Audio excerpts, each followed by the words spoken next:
Now that painting that we did is not quite has that purplish haze to it as the picture does. So now we're going to put a glaze over this to give it that purple hazy look. So what you're going to do is you're going to make some purple paint from blue and red. Okay, so blue, ultramarine blue, and some red.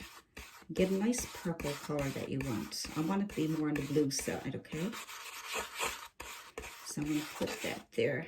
A little bit more blue. Just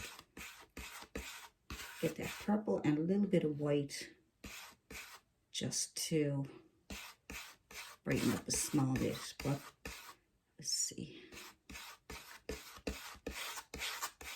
That's not bad. That's nice. There we go. So now we got that.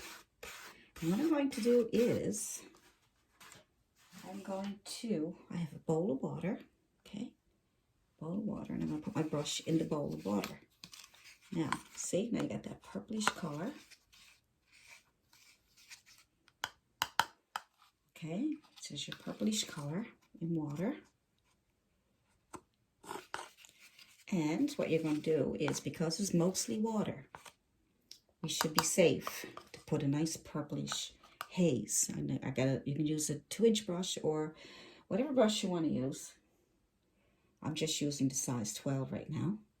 So I'm going to start down here just in case I mess up. Okay, so just fill up your brush with water. It could be a bit messy because look at how watery it is, see? All right, now that's not going to disturb anything because your painting is completely dry. Okay, see all that water? Look, you can actually see it. Now, we get into the lighter colors, you'll be able to see it even more. So we'll move up to the water now. It's like you can see it's dripping. So I'm just going to put lots of it on there. Look at that. So you can still see what's underneath, but look, it's starting to get that nice purplish look to it, right? There we go. Good.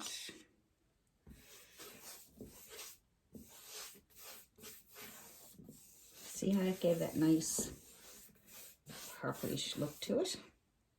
Kind of gave it to see it. Nice. And it won't disturb any of your paint because your paint is completely dry. You can do 2 or 3 coats of this. Let each coat dry. And let's see what happens here. The sky is going to be the scary part. Make sure that you wipe off those drips, because if you don't, they'll dry and you'll be able to see the drips. Make sure you always go over them.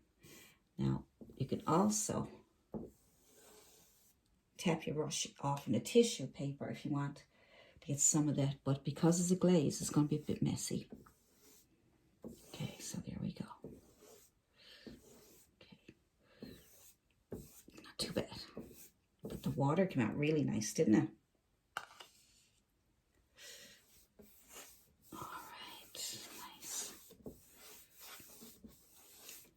A little bit of a purplish look to it, just like in the picture.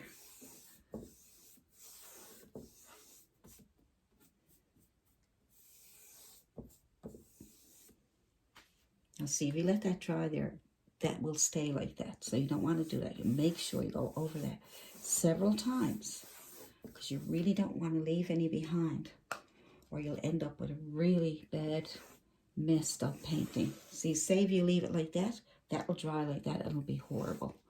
So you got to go over it several times, keep going over it until it goes away. There we go, see? Make sure when it goes down there. Could be a bit tricky, but if you have a beautiful painting and you're worried about doing this, I would practice on a small sample painting first, so you can get used to how you want, how to get that paint to work with your paint, the glaze to work with your paint. Nice. I really like what it did to the water. The sky is kind of pinkish and bluish anyway, but it gave it a little bit of a haze of purple. See that? The water came out really nice. I want to give it a little bit more for this here. Just make sure you get it all so that it doesn't leave any streaks or any terrible marks. Okay, so that's nice. I love the water. I'm not going to touch that anymore. I'm going to go over it again, make sure it's all blended in. Perfect.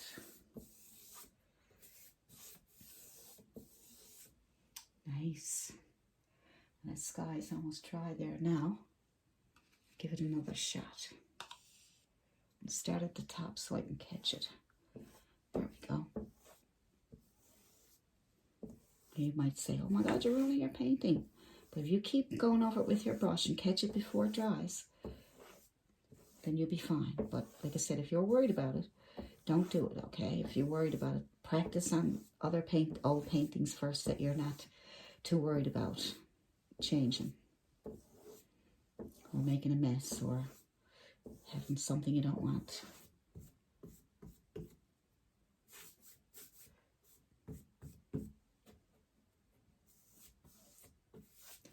So I'll leave the sky because it's got a nice little haze there now. Not quite as much as the water. That's fine.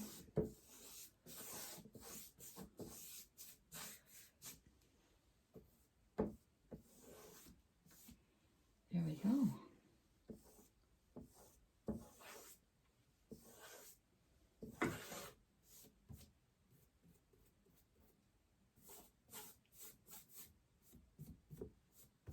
So you keep working and working at it until you get it.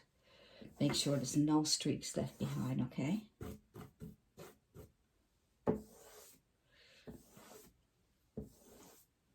you got to keep doing it because it'll dry on you really fast. And then you'll end up with streaks and all kinds of stuff that you don't want to see there. So that's a beautiful sky. I don't want to ruin it. All right, I'm quite happy with that. Very happy with the water. Nice. What do you think? That's glazing. See, glaze over any painting you want. If you want to, you know, add a little bit of, you can have pink glazes, green glaze, blue glaze. As long as you got lots of water and it's see-through. You want to make sure it's really transparent. It's just really watery paint. All right. Nice. Very good. So that's how you glaze the painting. All right, so go in to see how the whole painting is done first, and then you can start glazing it and make it look, and give it a nice purple, as something like in the picture, because the picture was had a quite purple look to it. All right, there we go. Now let's go on to our next painting.